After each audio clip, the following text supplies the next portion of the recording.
Good morning, everyone. Dr. Kave here. Want to give a shout out to Miss V, Donna, Hillary, Jody. Today, I woke up to some very, very unfortunate news about one doctor exposing 2,400 plus patients in just 6 months to HIV, hepatitis B and C.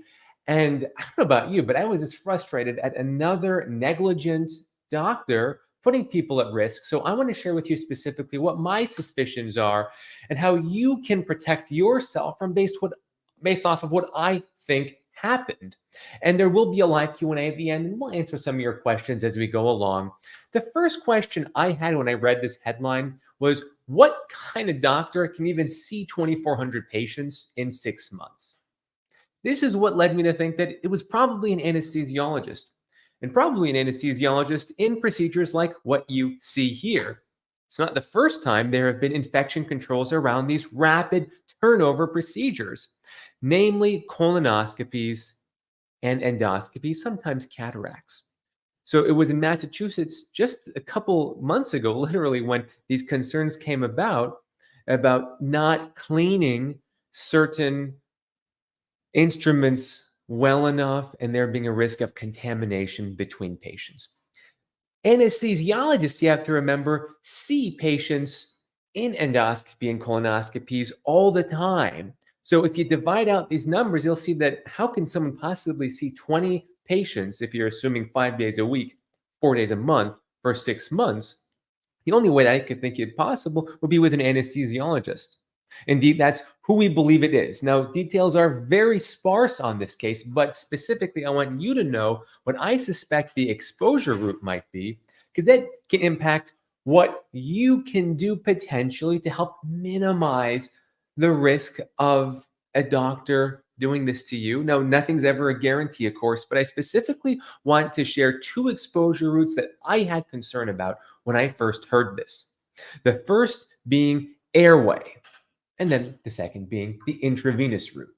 So specifically for Airway, because there's some cool videos to check out here, like this is what anesthesiologists do to patients having surgery. This is a video of me putting an LMA or a breathing tube in a live patient. And just so you can appreciate what also happens, this is me putting an endotracheal tube, like what you see here in a patient using a laryngoscope as they fall asleep.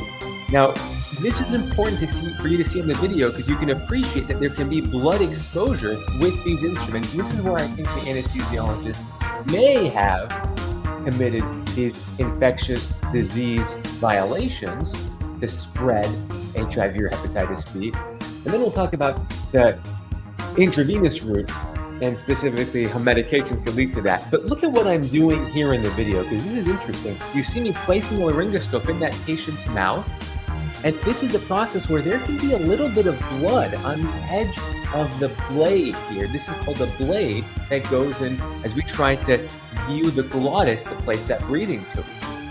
So the first question of Airway leading to exposure of an infectious disease is that maybe this individual just reused blades over and over again.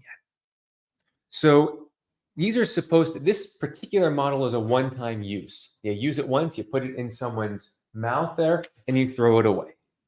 The endotracheal tubes are also one-time use by and large. In modern medicine, this was in Oregon. So this is a first world, whatever you want to call it, modern country. We're not using reusable airway equipment typically. There are minor exceptions. I will say masks like this that go over your face, these are not likely to get bloody and to be a source of exposing patients to bloodborne pathogens like hepatitis or HIV, but the breathing tubes are. The wrinkle with that issue is that if these are colonoscopies and endoscopies, or these rapid turnover cases where one provider, one doctor could see that many patients in such short of a time, you have to know that we don't typically intubate patients for endoscopies and colonoscopies. So maybe if they were seeing other patients that were not these rapid turnover cases, they were reusing instruments that can get bloody. Maybe they were reusing the stylet. This piece of pretty flexible metal here is within this breathing tube to help facilitate this going down, because if this is not in here, this becomes very floppy. It's difficult to control this as you're trying to guide it down your throat. Of course, you can do it without a stylet. I use a stylet almost all the time. Most anesthesiologists I find in practice do use a stylet. Maybe they were reusing this. These are not meant to be reusable unless they're sterilized in some cases, in between cases. The problem there, though, like I said, is that these cases I don't believe would have required intubation. So that theory is something to be mindful of, but the more likely thing that I suspect is the other thing you saw in those videos. So if you look back at the video, look at what I'm doing here. I'm gonna get this back on. As I am, that's the IV bag. So independent of the breathing tube, you see me pushing, if you look closely, you see me pushing medications into that IV bag. So the issue is that there's a couple routes of infection potentially. Number one is if you're not using sterile syringes or needles. Now, I would hope this is obvious. I would really sincerely hope it's obvious, but apparently it is possible for people to reuse these. Now, I want to be very clear. They all say, I hope you can see there, for single use. These needles all are not meant to be reused in patients. The medication vials also will say on it, if you can read it here, it's pretty small, for single use. This is a vial of Zofran, something we will often give to patients who are having any type of anesthetic, colonoscopy or endoscopy. So could they have used a little bit of one vial of Zofran or something else and then saved the rest of it for the next patient and reused or used a contaminated vial or contaminated needle and syringe? Possibly. Realistically, that's what I think would have happened. The IV that you need to even deliver these medications is a little bit harder to reuse, fortunately. To place the IV like you're seeing here, or what goes in the hand there, these are just examples of pediatric needles. This is what I use for my patients in my clinic, because I always numb the skin and I try to use the smallest needles because it's what I want for my IV. So I would never do to one of my patients what I wouldn't want for myself, right? These are all single use. You cannot take this out of a patient and use it again. So I doubt it was from placing the IV needle. I strongly suspect it was from reusing syringes or reusing these needles, which are used to extract medication out of the vials. And what can you do? So I want to be clear, what can you possibly do here? Quick shout out, if you're learning something new, please hit that like button and subscribe. It helps me do this for you more often. Now, specifically, what can you do? Look at what I circled in red here. You see that blue hub? We call it a hub. What I look at when nurses or other doctors are giving medications to a patient before, during, or after surgery who have an IV, or if you're in the hospital floor, I always watch to see who is scrubbing the hub. I'm curious in the comments, has anyone ever heard of scrub the hub? I'm going to give you a shout out if you have, because I think this is so darn important and so easy and does not take any time. Flora, hello back to you.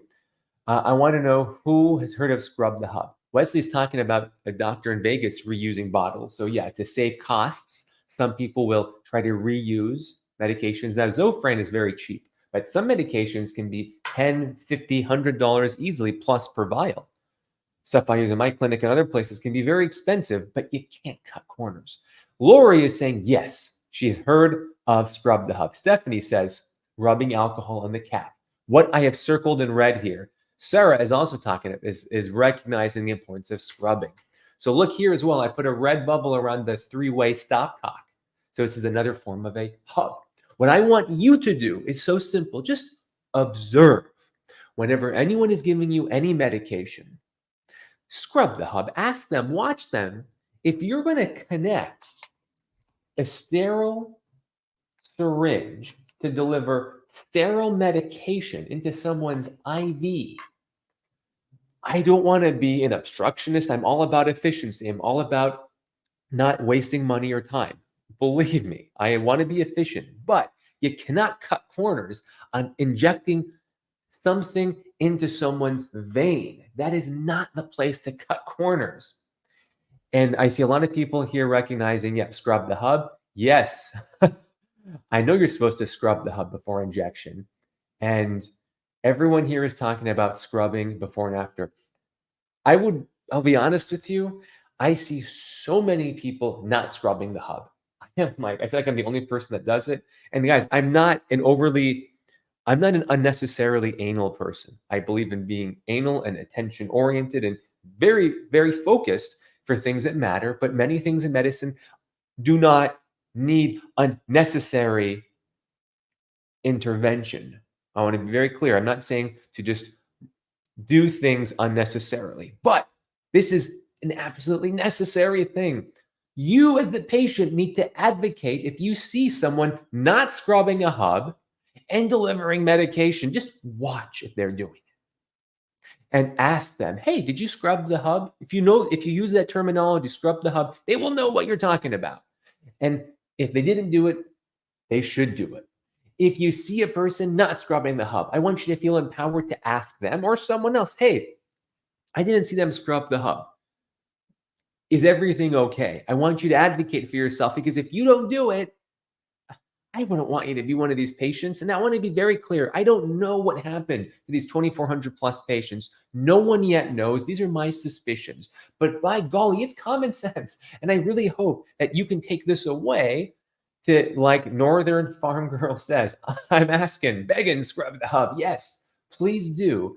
And I agree. It is unbelievable that some people might take issue with something as common sense and as cheap and as simple to do as this. I don't want to add unnecessary burden. I don't want to increase unnecessary costs, but I don't want anyone contracting these terrible infections. So I'm not saying this is what happened, but I'm saying that if you observe someone with bad infectious control protocols or bad habits, call them out. So hopefully you can raise awareness to this happening, because no one else will advocate for you if you don't do it yourself. With that said, I hope that everyone here learned something new. I want to do a little bit of Q&A here before we sign off for the weekend. Hey, Jody, you are so welcome. Brad Wolf, I have severe anxiety when I'm stuck in a room with an IV. I have been stuck 5 times, and I am so sorry that you had that. I hope that you ask maybe for a doctor to use an ultrasound to place the IV, if that might make it easier. Caitlin's asking, if the hub is not scrubbed or clean, bacteria can be on them, right? Yes, that's the concern. I'm not saying that scrubbing with alcohol is going to clean it off 100%, but I would assume that it is going to lower the infectious burden on them. And given that that is cheap and fast, and infection is very expensive and potentially lethal, that why not do the common sense thing? That's all I'm advocating for. I do not want to be controversial. I want to be common sense and smart about this. You're welcome, Cheryl. I agree, Sue Ellen. Why are people so confused over this? Hi, Victoria. Back to you.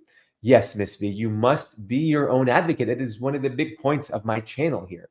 What is a hub? Asks Sandra. So you see what I've circled in red here? What I've circled in red here? Those are the hubs. You want to scrub with rubbing alcohol. Those hubs. Scrub the hub. So easy. Good to know. Good to know, Ocean Joker. Yes. Not many of us would remember at the beginning to mention this, so it is always helpful to be reminded. Straight talk, good to see you. And yes, when you're about to have surgery, when you're hospitalized, I don't expect you to be on the lookout for everything 24/7. But I hope that by reminding you, you can be a little bit more vigilant. Yes, relevant people die from infection in the United Kingdom. In the 90s, there was a whole slew of HIV and hepatitis infections in hemophiliacs. Do you guys know about this story? I mean, horrible, horrible cover up. The point where Rishi Sunak actually came out in public and apologized to the entire United Kingdom over this cover up. So, scrub the hub, especially if you have a port or PICC line. Tin Man Lover is raising a very good point. If you have central venous access, meaning an IV, not peripheral like in an arm, but going into your vena cava, to the biggest vein in your body, what we call central access, that can absolutely be a source of lethal heart infections or bloodstream infections because of where it is located and how much easier it is for pathogens to cause infections there, to our understanding. So if you have a PICC line or a central line, you have even higher standards of cleanliness, no question at all. I'm happy you're making notes. I hope you don't need a procedure in the future, straight talk. And a PICC line, a peripherally inserted central catheter, Mary Salt Life. So it's inserted peripherally, often in a big vein in the arm. I mean, it's long and it goes to a large vein here. So if we're delivering some medications that need to be delivered centrally versus peripherally, or if there's something that's going to a line that will stay in your body for an extended period of time, sometimes we will use not a peripheral vein or a peripheral catheter like these short ones that you've seen me show you guys before, but a longer one that might be in for a longer period of time. So longer length, potentially longer duration. That's if you're conscious to do so. Travels, I don't want to get in an argument here. Obviously, you have to be conscious to observe this. I agree. But hopefully, if you're watching, if you ever have a family member in a situation, your family member, or you can advocate for your family member, or vice versa. So let's not be cynical. Let's try to be optimistic about how we can all help each other, because you got to have advocates. I'm having surgery to remove a sarcoma. Will they automatically scrub the hub? Psalm, I hope so. It will not hurt to respectfully ask for it and remind them. Hillary has a PICC line, and I'm sorry that you have one. If you want to share your experience with others, I'm sure others would benefit. How terrible would it be to catch AIDS? Matisha, Calvin, this was, perhaps others are not aware, this is not an uncommon scenario, especially before screening for HIV in donated blood. Hemophiliacs are those among those who require more frequent blood transfusions, and they were the ones that had high risks of HIV from iatrogenic or hospital-acquired sources because of delinquencies in many fronts, but partly because we were not as diligent about screening or didn't have the capabilities to screen for HIV in donated blood. No arguments. I like that. ERCP and EUS Tuesday, how do they use the breathing tube? They usually do not use a breathing tube for colonoscopies and endoscopies. For ERCP, you can put the breathing tube back here. We often need to, depending on what else is going on, because this goes in the trachea, which is the anterior one. I don't have my ultrasound with me here today, but I've shown you my trachea on ultrasound. The esophagus is going to go, is behind your trachea. So you can have something in your trachea and your esophagus for those procedures concurrently.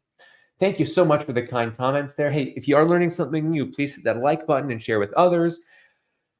I do want to share that we are transitioning our membership, by the way, to a new service in the next couple of weeks. Be on the lookout if you want to have more Q&A time with me. That will be available on YouTube very soon.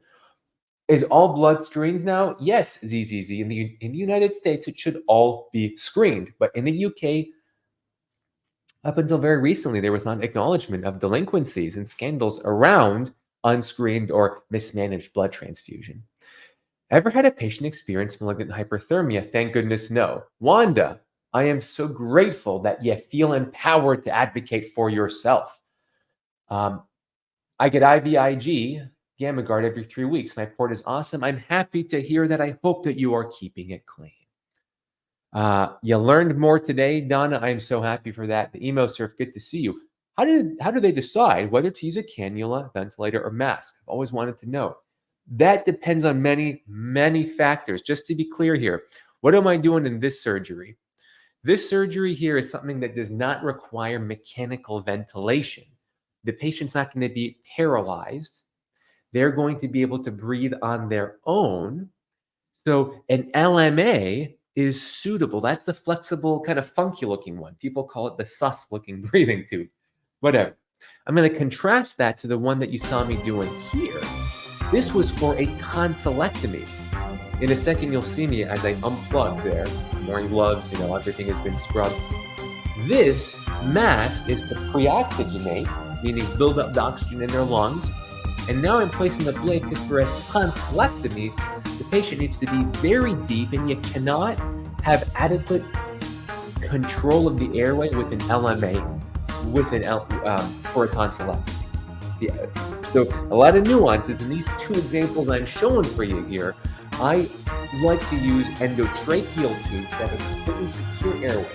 For example, if there's bleeding in the oropharynx from the tonsils bleeding, I want to have a fully secure airway. This is the gold standard for as secure an airway as possible. It will minimize any blood going into your trachea, into your lungs from the mouth. An LMA cannot secure that. So I hope that answers your question. Obviously, it can be a very deep discussion. All right. All right. So, Joyce, I'm happy you learned something new and you enjoyed it. How common is it for ports to pop out of the skin and have to be replaced? I do not know the statistics on that. It is not very common if used properly in my experience. All right. Excuse me here. Let's do two more questions here. Are there difficulties inserting those tubes into a person with thick, short necks with swollen thyroid? Ionopair, yes. A difficult airway is one of the most dangerous types of patients. A patient with a difficult airway is one of the most dangerous examples of something in surgery. You have to let your anesthesiologist know. One last question. How do I move the voice box out of the way for ACDF surgery? Well, James Brown, if you have an ACDF, they're not going into the trachea. So you don't have to do anything. You're going to be asleep, hopefully. Your anesthesiologist and surgeon will manage the breathing and keeping you with an open airway. An ACDF, by the way, is an anterior cervical discectomy infusion. So you're looking on the anterior cervical spine, but you're not in the trachea. So you're actually quite good. So, hey, Mama K, you're so welcome. Patricia, if it's scary, I hope that you'll learn to advocate for yourself to make it less scary, because the more control you have, the less scary things can become. And I'm wishing you the best for your surgery. Cervical dystonia can be complicated depending on any radiographic, for example, evidence of distorted anatomy. Usually no, but depends on many factors there. Wishing you the best for your surgery, EmoSurf, and as well for your cataract surgery, Donna. Till next time, remember that you have more power over your health than you've ever been told.